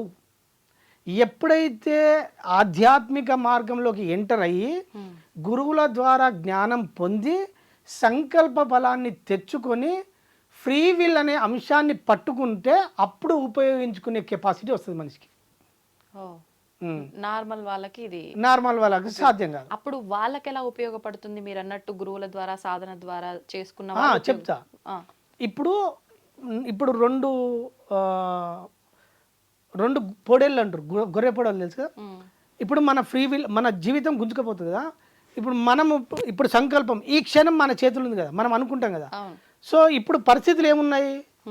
పరిస్థితులు నిన్ను లాక్కెళ్తున్నాయి, కానీ నా సంకల్పం ప్రకారం నేను పరిస్థితులను బేస్ చేసుకొని పోతలేను. ఏం చేసినా నేను కరెక్టే. ఇప్పుడు రెండు పొటేళ్ళు ఉండగా ఇప్పుడు నేను ఇంకో డైరెక్షన్లో వెళ్ళాలని దానికి ఎదురుగా ఢీకొన్నా నా సంకల్ప ప్రకారం. ఇప్పుడు నా జీవితం ఇటు వెళ్తుంది కదా, నేను కొత్త కర్మను క్రియేట్ చేయడానికి నేను సంకల్పం తీసుకొని వేరే మార్గంలో పోవాలని డిసైడ్ అయిపోయినా, స్ట్రాంగ్గా డిసైడ్ అయిపోయా. అది అప్పుడు నన్ను లాక్కెళ్ళదు. అంటే ఎప్పుడైతే మనం ఇది గుంజుకపోయినప్పుడు నేను స్పందించకుండా నేను స్ట్రాంగ్ ఉంటానో ఇది వీక్ అయిపోతుంది. వీక్ అయిపోయి నేను కొత్త కర్మలో డిజైన్ చేసుకున్నా కదా, కొత్త పరిస్థితులు క్రియేట్ చేసుకున్నా. ఎప్పుడు ఈ పరిస్థితులను గమనించాలి. మన చుట్టూ ఎటువంటి వ్యక్తులు ఉన్నారు, నెగటివ్ వ్యక్తులు ఉన్నారా, ఈ గ్రూప్ ఆఫ్ పీపుల్ ఎట్లున్నారు, వాళ్ళ మైండ్ సెట్ ఎట్లుంది, ఇవన్నీ గుర్తించినప్పుడు మనకు అండర్స్టాండింగ్ వస్తుంది. అంటే మీరు అన్నది వాస్తవం, కానీ ఇది అందరికీ సాధ్యపడదు కదా. ఇప్పుడు కొంతమంది ఉంటారండి, మీరు అన్నట్టుగా ఇలా చూసిన వెంటనే వీడేంటి అని కనిపెట్టే వ్యక్తులు ఉంటారు. కొంతమంది ఎంతకాలం వాళ్ళతో జర్నీ చేసినా కూడా అసలు పైకి ఎలా ఉన్నారో అదే వాస్తవం అనుకుంటారు, లోపల వీడేంటి అనేది అర్థం అవ్వదు. ఇది ఎలా ఉంటుందంటారు? అంటే స్వతహాగానే మనిషి ఒక జన్మ తీసుకున్నప్పుడు అన్ని అది బ్రహ్మ రాసిన తలరాతో, మీరు అన్నట్టు కర్మో, దీని ప్రకారమే నా ఆలోచన కానివ్వండి, నా మానసిక స్థితి కానివ్వండి ఉంది అనే ధోరణిలో నేనున్నప్పుడు వీడేంటి వీడు నా కరెక్టా, వాడు నా కరెక్ట్ కాదా అనేది ఈ నిర్ణయం నేను ఎలా తీసుకుంటా అంటారు? తీసుకోలేరు. అందుకే ఇంత బాధ. ఇది మామూలు వ్యక్తులకు సాధ్యపడదు. అందుకే ఆధ్యాత్మిక మార్గంలో గురువుల వల్ల మీరు జ్ఞానం తెలుసుకుంటేనే సాధ్యం.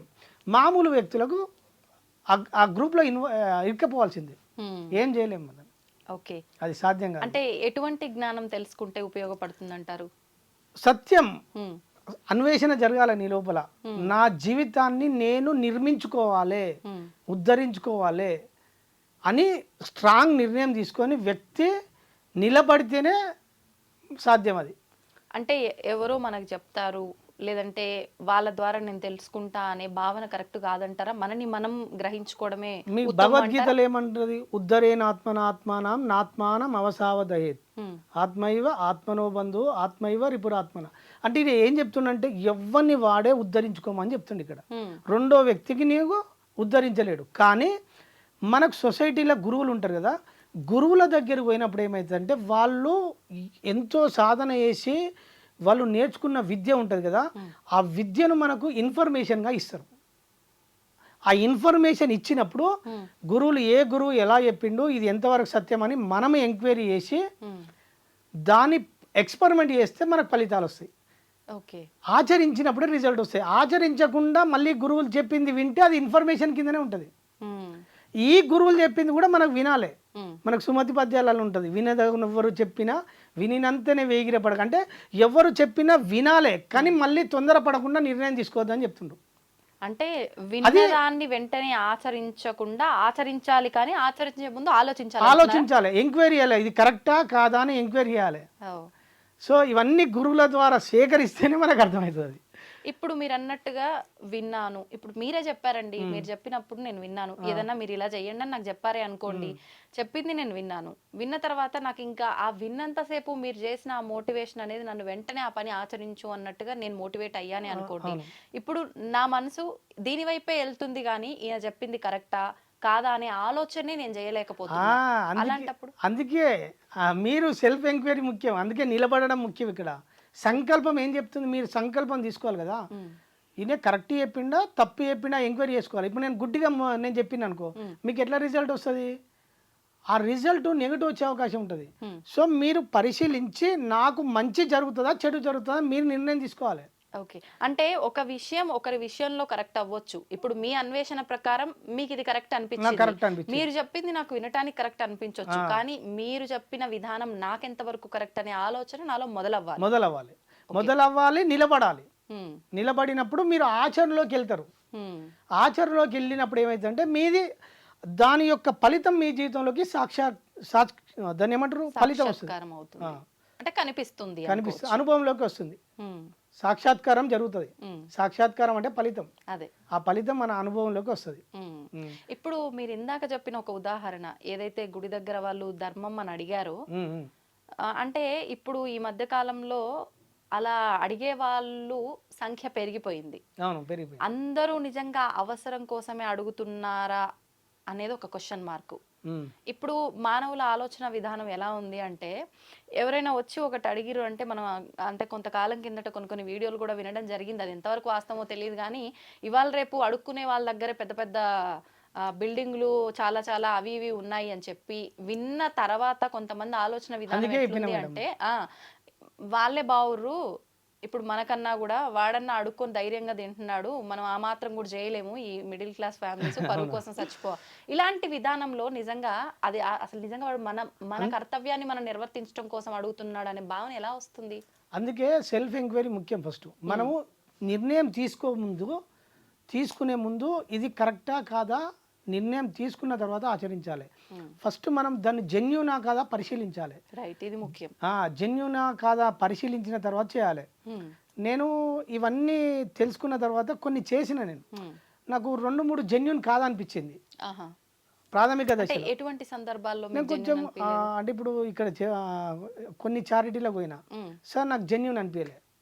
చారిటీలో పోయి మా అబ్బాయి చనిపోయింది కదా, అబ్బాయి పేరు మీద వాళ్ళకు కొన్ని అంటే ఫుడ్ వేయడం అది అవుతుంది కదా.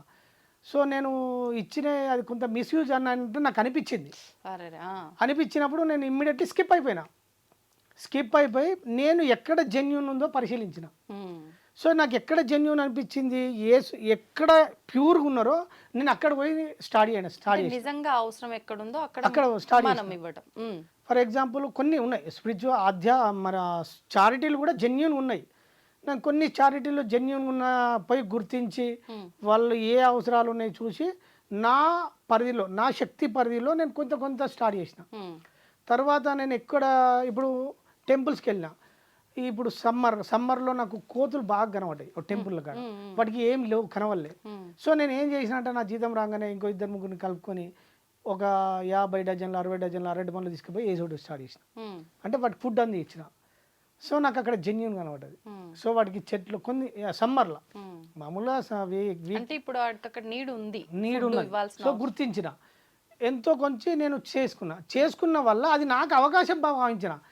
నాకు మూగ జంతువులు నేను సేవ చేస్తున్నా అనుకోలే, నా పుణ్యం కోసం నాకు అవకాశం వచ్చింది. సో నేను చేసుకుంటూ వచ్చిన తర్వాత నా జోన్ చేంజ్ అయిపోయింది. నాకు కావాల్సిన నా దగ్గర డబ్బు లేకున్నా నాకు డబ్బు సమకూర్చే వ్యక్తులు నా జీవితంలోకి వచ్చేసిరు. నేను ఇప్పుడు నెలకు 1,00,000 రూపాయల కర్మలు చేస్తాను మినిమం. అంటే ఇప్పుడు నేను చేసే డైలీ కర్మలు నేను ప్రతిరోజు సత్కర్మ చేస్తాను. ఒక రోజు నేను అన్నం తినకుండా ఉంటా కానీ కర్మ చేయకుండా మాత్రం ఉండను. ఎందుకంటే నా కర్మ మీద అంత ఆ స్పష్టత ఉంది కనుక నేను చేసుకుంటూ వచ్చినప్పుడు నాకు నా జోన్ మొత్తం చేంజ్ అయింది. నా దగ్గర డబ్బు లేకున్నా ఆ సమయానికి డబ్బు అందించే వ్యక్తులు నా జీవితంలోకి వచ్చేసారు. ఎందుకు చేస్తున్నారు అంటే నేను నా ఎక్స్పెరిమెంట్ అసలు ఏంది లైఫ్ ఏంది అని. అంటే ఏం చేస్తే ఏమవుతుందనే ఒక ఆలోచన మీకు వచ్చింది కాబట్టి చేస్తున్నారు. అంటే కర్మ నడిపిస్తుంది అంతిమంగా. ఇప్పుడు మా అబ్బాయి అనిపోయాడు కదా మేడం, అవును అవును అసలు ఎందుకు ఇదంతా ఎవరు జరుగుతుంది, మనిషి వెనకాల ఏమున్నది అంటే వెనకాల కర్మఫలం ఉంది. సో నేను కర్మఫలము ఎటువంటి కర్మ చేస్తే ఎటువంటి ఫలం వస్తుందని నాకు అవగాహన ఉంది కాబట్టి నేను ఈ కర్మలు చేసుకుంటూ పోయినప్పుడు ఏ కర్మ ఎంత రిజల్ట్ వస్తుంది తెలుసుకోవడం కోసం చేసిన ఇవన్నీ. ఇప్పుడు మీలాగా ఆలోచించి కొంతమంది అంటే ఇంత డెప్త్గా ఆలోచించకపోయినా సామాన్యులు కూడా కొంతమంది అంటే వాళ్ళు తప్పు చేశారో ఒప్పు చేశారో అదంతా పక్కన పెడితే ఎక్కువగా ధార్మికమైన విషయాలకి ఇలా సేవలు చేయడం కానివ్వండి, అది అంటే స్పిరిచువల్గా కానివ్వండి, లేకపోతే పర్సన్కి సహాయం చేయడం ఏదో ఒక మంచి పని చేస్తూ ఉంటారు. అయితే వాళ్ళు కొంతమంది ఏమో ఫలాన్ని ఆశించి చేస్తారు, కొంతమంది ఆ ఫలాన్ని ఆశించకుండా చేస్తారు. కానీ మొత్తానికి ఇప్పుడు మీరు చెప్పిన దాన్ని బట్టి నాకు అర్థమైంది ఏంటంటే మనం ఎటువంటి కర్మ చేస్తే అటువంటి ఫలితం. మరి దీన్ని స్వార్థం అనొచ్చు కదా? నేను స్వార్థం అనుకుంటలేను. నేను అడుగుతున్నా అంటే నా ఉద్దేశంగా అనిపించింది మీరు ఇది చేస్తే ఇది నేను క్రియేట్ చేసుకుంటున్నా అన్నారు కాబట్టి చూసే దృష్టిని బట్టి ఉంటది మేడం. అంటే మీరు తప్పుగా అనుకోవద్దు, అలా ఆలోచించే వాళ్ళకి ఒక సమాధానం. అంటే మీకు ఒక చెప్తా, మనకు దృష్టి ఎట్లుంటది అంటే మీరు ఏమనుకో, ఇది ఒక చిన్న రాశి చెప్తా. ఇప్పుడు ఒక తల్లికి బేబీ పుట్టింది, చిన్న పసిపాప పుట్టింది. తల్లి ఆ పసిపాప పుట్టే క్రమంలో గంట సేపు పెయిన్ అనుభవిస్తుంది, పురిటి నొప్పులు. మన దృష్టి రెండు ఉంటుందండి, ఇక్కడ రెండు ఉంటుంది. 10 నిమిషాల తండ్రి సుఖానికి బేబీ పుట్టిందా, గంట సేపు తల్లి నొప్పులకు బేబీ పుట్టిందంటే రెండు కరెక్టే. అంతేనా కదా? సో మన దృష్టి ఇట్లుంటుంది అంతే. అంటే నీ భావన ఎలా ఉంది? సో ఇప్పుడు నా ఇంటెన్షన్ ఏంది, నా ఇంటెన్షను ఏది ఎలా పనిచేస్తుందో తెలుసుకోవడం కోసం స్టార్ట్ చేసిన. దాని మీద అవగాహన వచ్చింది నాకు. అవగాహన వచ్చినాక ఏం చేసింది, చాలామంది సొసైటీలో ఆర్థిక సమస్యలతోటి, కుటుంబ సమస్యలతోటి, రోగాలతోటి, ఎన్నో బాధలతోటి ఉన్నారు. వీళ్ళందరికీ నా ఎక్స్పెరిమెంట్లో నేను కొంతమందికి చెప్పినప్పుడు కొంతమంది ఈ పాటించడం స్టార్ట్ చేశారు. పాటించడం స్టార్ట్ చేసే క్రమంలో నేను చాలామందికి చెప్పిన, చాలామంది చేస్తారు. ఒక వ్యక్తికి, నాకు ఒక వ్యక్తి వచ్చినప్పుడు నువ్వు నెలకు చిట్టికి వేస్తున్నావు అన్న, అంటే నేను నెలకు ఒక 6,000 చిట్టి కడుతున్నా అన్నాడు. నా మాట నమ్మి నెలకు 6,000 దానిలో కాదు, ప్రకృతిలో నేచర్లో పెట్టుబడి పెట్టు, నెలకు 6,000 కడితే ఒక 2 సంవత్సరాలకు ఒక 1,00,000 2 లక్షలు డబ్బులు వస్తాయి, ₹1,00,000 వస్తాయి. అది ఎన్ని సంవత్సరాలకు? 20 నెలలకి. సో ఈ 20 నెలలు నేను చెప్పినట్టు నువ్వు ఖర్చు పెట్టగలుగుతావా, నీకెంత వస్తుందో చూడన్న. సో ఆయన చేసుకుంటూ పోతే ఒక 1 ఇయర్లోనే ఆయనకి ఎక్స్పీరియన్స్ ఒక 10 లక్షలకు సంబంధించిన అంటే అంత లాభానికి వచ్చే పరిస్థితులు క్రియేట్ అయినాయి ఆయనకు. ఎలా, ఏ రకంగా అంటే ఆయనకు ఆ పరిస్థితులు క్రియేట్ అయినాయి. అంటే ఆయనకు ఒక చిన్న అవకాశం వచ్చింది, అవకాశం కల్పించే వ్యక్తులు వచ్చిన వల్ల ఆయన గతంలో ఎంతో ఇబ్బందులు పడ్డాడు, హఠాత్తుగా మంచి మేల్కొల్పు జరిగింది. అయితే ఇప్పుడు ఇక్కడ నేను ఇంకొకటి అడగాలనుకుంటున్నా, ఒకవేళ ఆయన తలరాతలోనే ఇది ఈ టైంకి ఇలా జరగాలనుందేమో, ఈ సంవత్సరం పాటు ఇది చేయటం వల్లే అని మనం ఎలా నిర్ధారణ చేసుకోవచ్చు? మనం అనుకోవచ్చు, అలా గ్రూప్ లో ఉండొచ్చు, కానీ నేచర్ మనకు ఆ గ్రూప్ లో లింక్ అయి ఉండొచ్చు. అనుకున్నా ఈ క్షణం మన చేతులు ఉంది కదా. ఇప్పుడు మన డిజైన్, ఇప్పుడు వేరే వ్యక్తి ఉన్నాడు అనుకో మేడం, అంటే బ్యాడ్ జోన్లో ఉన్నాడు. సరే ఇప్పుడు సంతోష్ గారు చెప్పింది, సంతోష్ బుద్ధ చెప్పింది బాగుంది అని స్ట్రాంగ్ నిర్ణయం తీసుకున్నాడు అనుకో, స్ట్రాంగ్ నిర్ణయం తీసుకొని మార్చుకున్నాడు అనుకో, ఆయన ఫ్రీ విల్ను పట్టుకున్నట్ట లేదా? సో ఇది అనమాట. సో ఎప్పుడైతే మనం స్ట్రాంగ్గా నిలబడతామో, ఆ పరిస్థితులను తట్టుకొని నిలబడతామో, ఇప్పుడు మన ప్రారంభం ఎట్లా తీసుకెళ్తుంది, పరిస్థితులే కదా, ఆ పరిస్థితులు క్రియేట్ అవుతున్నాయి కదా. నువ్వు ఆ పరిస్థితులతో ఇరకకుండా నువ్వు స్ట్రాంగ్గా నిలబడ్డప్పుడు ఆ ఫలం నేను అంటకుండా దూరం అవుతుందా లేదా? సో నువ్వు కొత్త జోన్లోకి ఎంటర్ అవుతున్నావు, ఇక్కడ కొత్త గ్రూప్లోకి ఎంటర్ అవుతున్నావు. నువ్వు నీ కొత్త గ్రూప్లోకి ఎంటర్ అయినప్పుడు ఈ కర్మను బేస్ చేసుకొని నువ్వు ఏ ఫలాన్ని కోరుకుంటున్నావో, నీ ఇంటెన్షన్ ఏంది, నీ భావనను బట్టి నేచర్ ఏం చేస్తుందంటే నీకు ఏది కావాలో అది సమకూరుస్తుంది. అది ఆ సంబంధించిన వ్యక్తులు నీ జీవితంలోకి ప్రవేశిస్తారు. ఓకే, అంటే ఫైనల్గా ఇప్పుడు మీరు చెప్పిన దాన్ని అంతటిని బట్టి నాకు అర్థమైంది ఏంటంటే, ఖచ్చితంగా మనం గత జన్మలో చేసుకున్న కర్మని మనం నడిపిస్తుంది అది.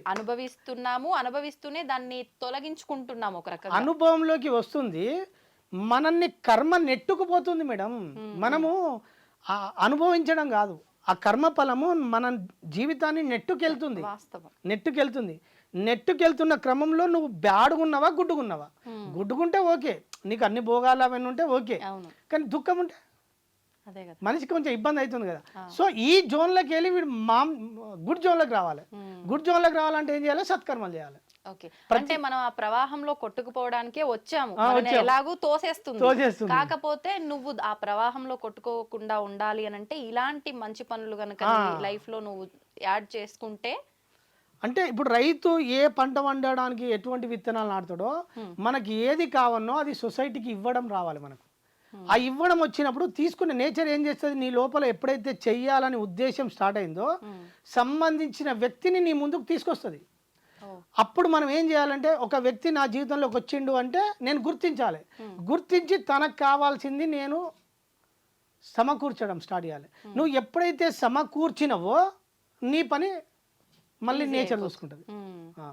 అంటే ప్రకృతి, మనం అనుకుంటాం కదా, అంటే కొన్ని సందర్భాల్లో పెద్దవాళ్ళు చెప్తారు, మనం చేస్తున్నది 4 గోడల మధ్య చేసినా ఎవరు చూడట్లేరు అని చెప్పి, అది తప్పైనా ఒప్పైనా ఏదైనా చేసేస్తాం కానీ అంతా మనకు ఇప్పుడు ఇది ఎంత దృశ్యం మీ మైండ్ లో రికార్డ్ అయిందా లేదా?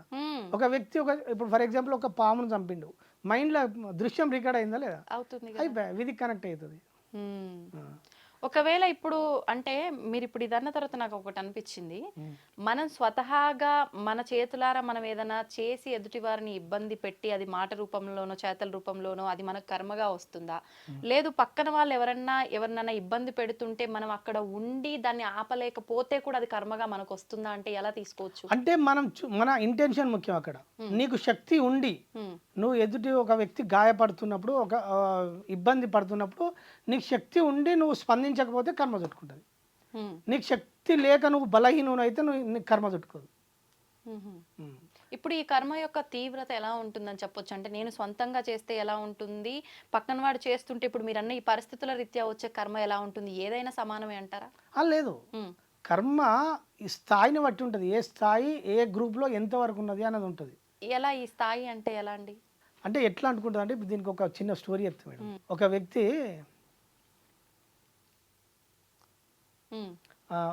ఏం చేస్తాడంటే, ఒక ధనవంతుడు నడుచుకుంటూ వెళ్తాడు. నడుచుకుంటూ వెళ్ళినప్పుడు ఆ బాటసారి వెళ్ళినప్పుడు ఆయనకి ఏమీ కనపడదు, ఆకలి అవుతుంటుంది. ఒక చెట్టు కింద కూర్చుంటే అలసిపోయి కూర్చుంటాడు. కూర్చునే క్రమంలో అక్కడ పని చేసుకునే 2 వ్యక్తులు వస్తారు.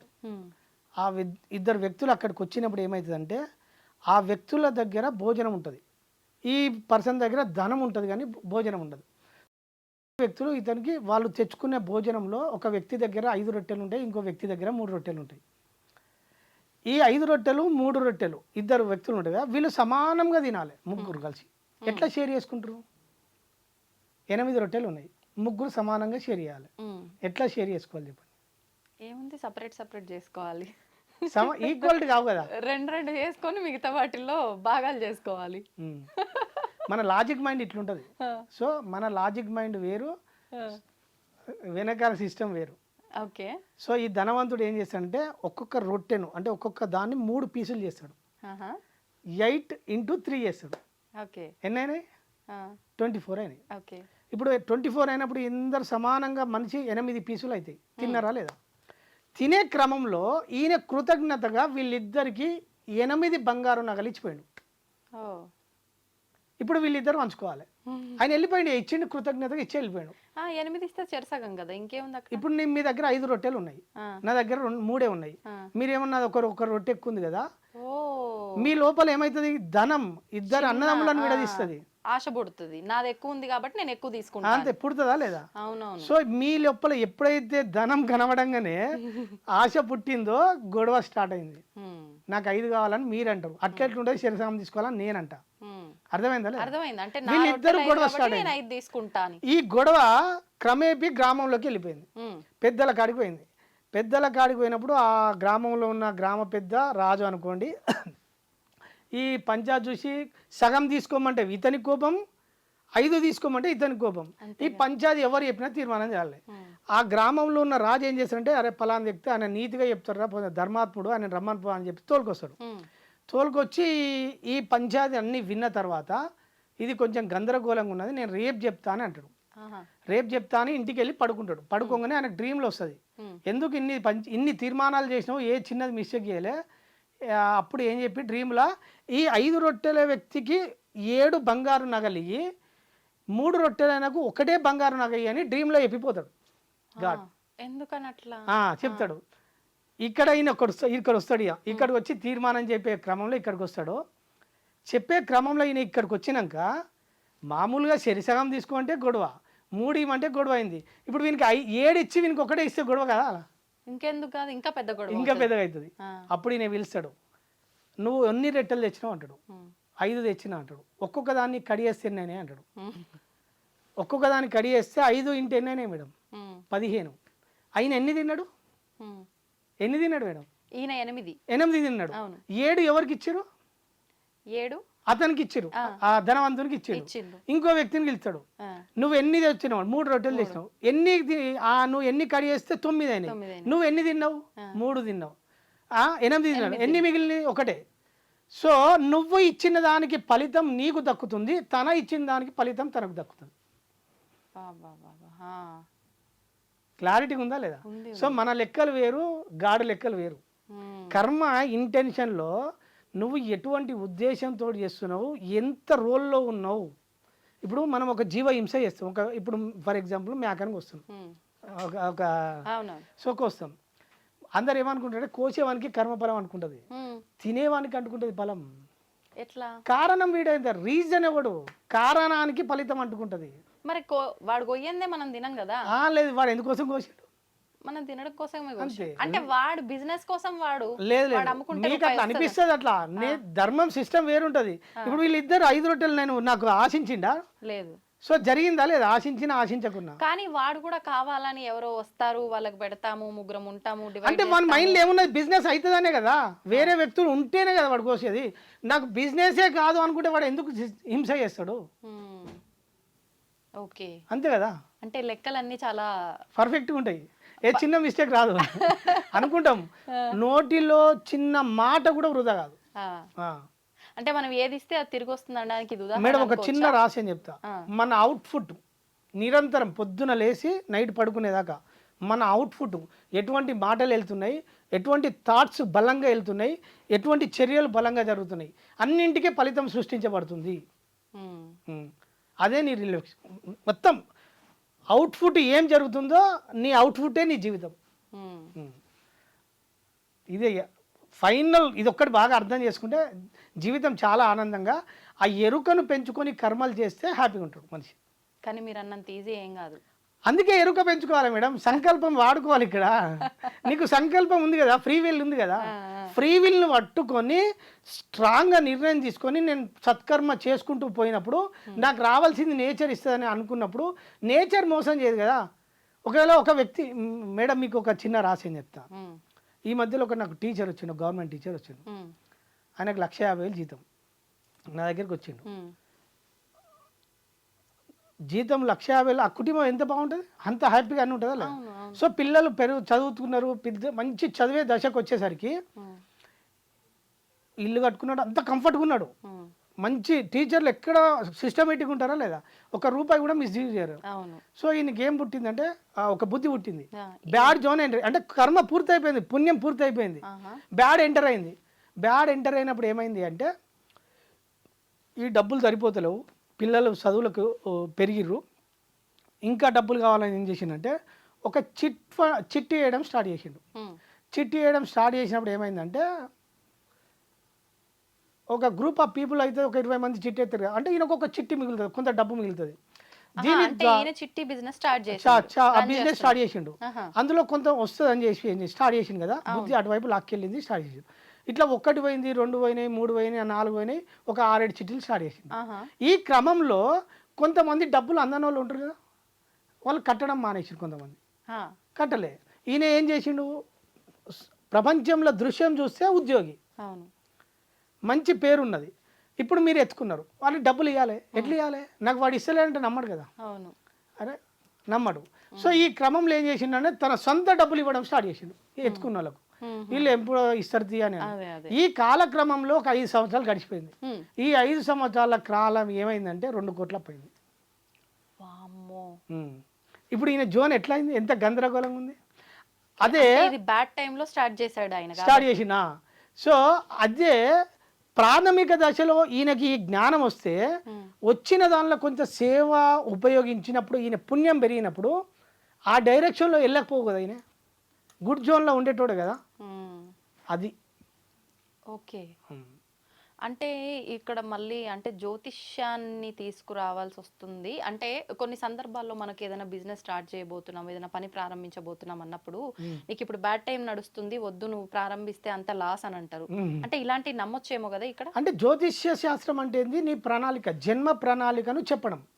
కానీ మూలం ఏంటంటే నీకు యాజ్టీస్గా చెప్పే జ్యోతిష్యుడు లేడు ఇప్పుడు. కాకపోతే నీ టయాన్ని చెప్పొచ్చు, నీకు టైం గుడ్ నడుస్తుందా బ్యాడ్ నడుస్తుందా.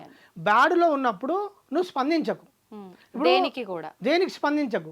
ఎప్పుడైతే స్పందించినవో అలా ఇరుక్కపోతాడు, ఆ పరిస్థితుల్లో ఇరుక్కపోతాడు, బయట పడలేడు, పడనీయది. ఇప్పుడు మీకు ఒక 10 లక్షలు అప్పు చేసింది మేడం, ఇప్పుడు అవి కట్టడానికి ఏమి చేస్తారు, మీకు వేరే ఆప్షన్ లేదు, ఇంకో దగ్గర తీసుకోవాలి. ఇట్లా చైన్ తిరుగుతూ ఉంటుంది. తిరిగేటప్పుడు ఎప్పుడు మేల్కొంటాడు తెలుసా, ఇది వీని ఏ ఆధారం లేనంత వరకు ఈ జోన్లో ఉంటాడు, అప్పటికి తలసిమప్పుడు అవుతుంది. అవును, ఇంకా బయటికి రాలేడు. అందుకనే ఎప్పుడైతే స్పందనలో ఇరికినమో జీవితం గందరగోళంలో పడుతుంది. అంటే ఇందాక మీరు అన్నట్టు ఆ కర్మ ప్రవాహం అనేది ఇలా తీసుకెళ్లాల్సింది ఉంది, కానీ ఆయన గనక ఒక నిశ్చలమైన సంకల్పంతో ఉంటే వద్దు ఈ బిజినెస్ నాకు అనిపించి ఆగిపోయి ఉంటే ఇదంతా జరగకపో. అంటే మన చేతుల్లో ఉంది మన లైఫ్, సేఫ్ జోన్లో ఉంటుంది ఆ టైంలో. అది ఇప్పుడు నేను దానికి కొంతమందికి చెప్పడానికే నా ప్రయత్నం. అలా మీరు చెప్పి వాళ్ళ లైఫ్ లో చేంజ్ అయిన వాళ్ళు ఉన్నారా? ఉన్నారు. ఎంతమంది ఉండొచ్చు అట్లా? అంటే నేను ఇప్పుడే జస్ట్ నేను మార్కెట్ ఇప్పుడు బయటకు వచ్చి ఒక 4-5 నెలలే. అంటే అంతకుముందు కనబడకుండా నా దగ్గరకు వచ్చిన వాళ్ళకి చెప్పిన, ఇప్పుడు నేను మీడియా ముందకంగా చాలా మందికి అవగాహన కల్పిస్తున్నా. కొంతమంది బ్యాడ్గా ఇక్కడ లాస్ అయిన వాళ్ళు వచ్చారు నా దగ్గరికి, ఇలా బిజినెస్ విషయంలో ఇట్లా చాలా మంది. ఈ లాంగ్ అంటే చాలా డెప్త్ గా లాస్ అయిన వాళ్ళు వచ్చారు నా దగ్గర, కోట్లలో లాస్ అయిన వాళ్ళు వచ్చారు. సాల్వ్ చేశారా మీరు సమస్యను? చెప్పిన సాల్వ్ చేయడం కాదు, వాళ్ళను ఎలా బయటపడాలనో చెప్పిన, ఎలా బయటపడతారు, ఏం చేస్తే బయటపడతారు. సో మీరు ఏం చేస్తే జీవితం మారడానికి అవకాశం ఉంటుంది. సో అట్లా నేను కొన్ని చెప్పడం వల్ల ఏమైందంటే వాళ్ళ లోపల ప్రాథమిక దశలో కొంచెం బాధ నుంచి బయటపడ్డారు. అంటే ఇమ్మీడియట్లీ ఇప్పుడు మనం సో మెల్లగా స్లోగా ఆ బాధ నుంచి బయటపడ్డప్పుడు మెల్లగా ప్రయత్నాల వల్ల కొంచెం సేఫ్ అవుతారు. సేవ్ అయినప్పుడు కాలక్రమాన అది పెరుగుతూ ఉంటుంది. ఓకే. ఇప్పుడు మీరు చెప్పినట్టుగా తీసుకుంటే ఎక్కువగా భగవంతుని నమ్మే వాళ్ళు కూడా కొన్ని విరుద్ధమైన మాటలు మాట్లాడొచ్చు. అంటే ఇప్పుడు మీరు చెప్పినట్టుగా మనం పొద్దున్న నుంచి నైట్ వరకు మనం చేస్తున్న ప్రతి పని పైన ఒక అవగాహన, ఏం చేయాలన్న ఆలోచన కరెక్టా కాదనే ఒక క్లారిటీ ఇంపార్టెంట్. అవి 3 కరెక్ట్ గా ఉంటే మనం అలా కొట్టుకొని పోవాలా, లేదు ఇలా ఒడ్డున ఉండాలా అనేది మన చేతుల్లో ఉంది. మరి భగవంతుడి పని ఏంటండి ఇక్కడ? మనమే అన్ని క్రియేట్ చేసుకుంటే అసలు మన జీవితానికి భగవంతునికి సంబంధం లేదు. ఎందుకు లేదు? ఎందుకు ఉంటది? ఆల్రెడీ ఆయన క్రియేట్ చేసి పెట్టిండు కంపెనీ. ఎవరు రన్ చేస్తారు? ఇక్కడ సిస్టమ్ రన్ చేస్తుంది, సృష్టి జరుగుతుంది. ఆయన CEO సాక్షిభూతంగా అక్కడ ఉన్నాడు అంతే. యజమాని గ్రౌండ్ లోకి దిగుతాడా? రాడు. అంతే. ఆయన తయారు చేసి పెట్టిండు. ఆయనే సాక్షిభూతంగా సృష్టి జరుగుతున్న ఈ ఆటను గమనిస్తూ అట్లున్నాడు. గర్భగుల్లే భగవంతుడు చలించకుండా ఎట్లున్నాడో ఈ జగత్తులో మన లోపలనే ఉండి ఈ ఆటను గమనిస్తూ సాక్షి రూపంలో చూస్తూ ఉన్నాడు ఆయన. ఇది ఆట అనొచ్చా, మాయ అనొచ్చా? నేను ఆట అనుకుంటా, మీరు మాయ అనుకుంటారు. అంటే ఇంకా మీరు అన్న తెలిసిన వానికి ఆట, తెలియని వానికి మాయ. అందుకే తెలిసితే మోక్షము, తెలియకున్న బంధం అంటారు అన్నమయ్య. దానికి వివరణ ఏ రకంగా? తెలియకున్న బంధం అంటే ఇప్పుడు ఒక ఇరుక్కపోతారు కదా, అంటే పట్టుకున్నది అక్కడ ఆ పట్టుకున్నప్పుడు వీడు బాధపడుతుండే, పెయిన్ ఫీల్ అవుతుండాలి. అర్థమైంది. అంటే నువ్వు జ్ఞానాన్ని తెలుసుకున్న రోజు దాని నుంచి విముక్తుడివై ఇప్పుడు మోక్షాన్ని ఒక పొందుతావు. వ్యక్తి నన్ను వచ్చి ఒక 5 లక్షలు మోసం చేసిండు. మోసం చేసినప్పుడు నాకు సత్యం తెలుసు, నేను ఏదో గత కర్మ ఫలం వల్ల ఈ వ్యక్తి ఎంటర్ అయ్యిండు, వీడు మోసపోయినా పోయేది పోయింది, నా కర్మ ఫలం అని నేను అనుకుంటా. నేను తీసేసిన, దాంతో డిటాచ్ అయిపోయినా, ఫ్రీ అయినా. కానీ మామూలు వ్యక్తి ఏమనుకుంటాడు, వీడు వచ్చి నన్ను మోసం చేసిండు, వీడి వల్ల నా జీవితం నాశనం అయిందని చెప్పి నేను ఇంకా ఫీల్ అవుతున్నానా లేదా, ఆ దుఃఖం ఉందా లేదా, ఆ బంధంలో అంటే సమస్యను పట్టుకొని ఉన్నదా లేదా మన మైండ్. సో అది బంధం. ఓకే, అంటే అవన్నీ మనకి ఏవి తగలకుండా ఉండాలి అని అంటే స్ట్రాంగ్ గా ఉండాలి. స్ట్రాంగ్ గా ఉండాలంటే ఫస్ట్ మనని మనం తెలుసుకోవాలి. అది మళ్ళీ డిఫరెంట్ టాపిక్. అది మెడిటేషన్, ధ్యానము, ధ్యానంల పద్ధతులు, అది డిఫరెంట్ టాపిక్. ఓకే, ఇప్పుడు అంటే సపరేట్ అన్నారు ధ్యానము ఇవన్నీ. ఈ కర్మ ఇదంతా మనం ఏదైతే ఇందాక 3 సూత్రాలు అనుకున్నామో మన లైఫ్ ని నిర్ణయించబడేవి, అవన్నీ ఒక ప్రాసెస్, ఒక ఏకత్రాటిపైకి వచ్చి మనం కరెక్ట్ గా మన ఆలోచన ప్రకారం వెళ్ళాలంటే ధ్యానం ఉపయోగపడుతుంది అంటారా? ధ్యానం ఎందుకు, ధ్యానం వల్లనే నీకు జ్ఞానం వస్తుంది, ధ్యానం లేకుండా జ్ఞానం రాదు కదా. అయితే ఇప్పుడు మీరు చెప్పిన దాన్ని బట్టి ధ్యానం వల్ల జ్ఞానం వస్తుంది. జ్ఞానం వచ్చింది అని అంటే ఈ బంధాలలో చిక్కుకోకుండా మనం మోక్షాన్ని పొందుతాము. మీరు అన్నదానికి అర్థం అదేనా? అంటే ఇప్పుడు ఈ బంధాల్లో చిక్కుకోకపోవడము ఇవన్నీ ఉండాలంటే మనం ఒక ఆలోచన అనేది స్థిరంగా ఉండాలంటే ధ్యానం కంపల్సరీ. కానీ కొంతమంది చెప్తూ ఉంటారు, అంటే కొన్ని మార్గాలు ఉంటాయి, అది ధ్యానాన్ని ఎంచుకుంటావా, నామస్మరణ ఎంచుకుంటావా, లేదంటే భక్తి మార్గం ఎంచుకుంటావా, భగవంతుడి గురించి వినటమా, ఏం చేసినా కూడా అది మనం ఒక జ్ఞానాన్ని తెలుసుకోవటము, వినటము, అది ఏ రూపంలో అయినా కూడా ఓకే అంటారు కదా. అవును, ఓకే. మీరేమంటారు దాని గురించి? అంటే అన్ని పద్ధతులు, ఇప్పుడు మోక్షం అనేది డెస్టినీ ఫైనల్, అంటే మన ఎండ్ పాయింట్ అనుకుందాం. సో ఈ పరిణామ క్రమంలో విభిన్న దారులు అవి. భక్తి మార్గం అనేది పూర్తి సరెండర్నెస్, అంటే సమర్పణ భావంలో వెళ్ళిపోవాల్సింది. కానీ జ్ఞానం రాదు.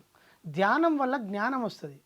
జ్ఞానం వల్ల నీకు ప్రతి విషయం పట్ల స్పష్టత ఏర్పడి నీకు మూల చైతన్యం ఎలా పనిచేస్తుంది అనేది నీకు అర్థమవుతుంది. జ్ఞానం. కానీ భక్తి మార్గంలో పూర్తిగా దైవమే ఉంటాడు, తాను అనేది కోల్పోతాడు. అంటే అంతా ఆయన నడిపిస్తున్నాడు అనే ఆలోచన, అంటే నేను అనే అస్తిత్వం వదిలేసుకుంటాడు అక్కడ భక్తి మార్గంలో. అది వదిలేసుకోవాలి, వదిలేసుకోలేదనుకో మళ్ళీ అక్కడ అయిపోతాడు.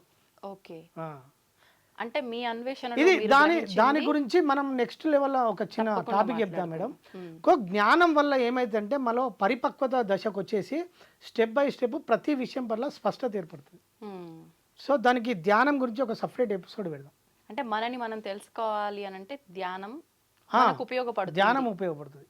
ఓకే, ధ్యానం వేరు, ధ్యాన స్థితి వేరు. ధ్యానం అనేది పద్ధతి చేయడం, ధ్యాన స్థితి రావడం అది మన చేతుల్లో ఉండదు. ధ్యాన స్థితి అంటే ధ్యానం అనేది ఒక ప్రాసెస్, ధ్యాన స్థితి అనేది దాని ఫలితం. అది ఇప్పుడు మనం నిద్ర రావాలంటే పడుకుంటాం, పడుకున్న తర్వాత నిద్ర సహజంగా వస్తుంది, అది మన చేతులు ఉండదు. సో ధ్యాన స్థితి అనేది నువ్వు మనసు లేకుండా అయినప్పుడు ఆ స్థితి ఎస్టాబ్లిష్ అవుతుంది. ఆ స్థితి వచ్చినప్పుడు మనం ఎట్లా ప్రిపేర్ అయి ఉంటాం, అది ఎట్లా జరుగుతూ ఉంటుంది, అది ఒక నెక్స్ట్ స్టెప్స్. తప్పకుండా అండి, సంతోషం అండి. నిజంగా చాలా మంచి విషయాలు అయితే మాట్లాడుకున్నాము. నిజంగా మంచి జ్ఞానం ఉంది. అంటే అనుకుంటారు కదా మనిషిని చూసి అంచనా వేయకూడదు అని చెప్పి, అది మీరు నిజంగా ప్రూవ్ చేశారు.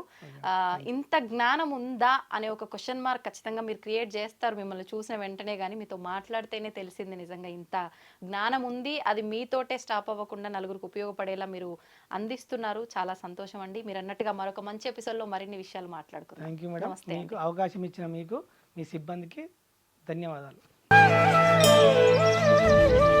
తవ్వండి, తవ్వుతూనే శివలింగం సరే దాన్ని అట్లా కప్పేసేయండి, చూపించదండి. మూర్తి పూజ కాదు, సాక్షాత్ బ్రజేంద్ర నందన భగవాన్ ఉన్నారు మూర్తులు. ఏమీ ఆశించకుండా ఆరాధించే వాళ్ళు కూడా ఉన్నారా ప్రభుజీ? నిజమైన భక్తి అంటే మనకు తెలియదు కాబట్టి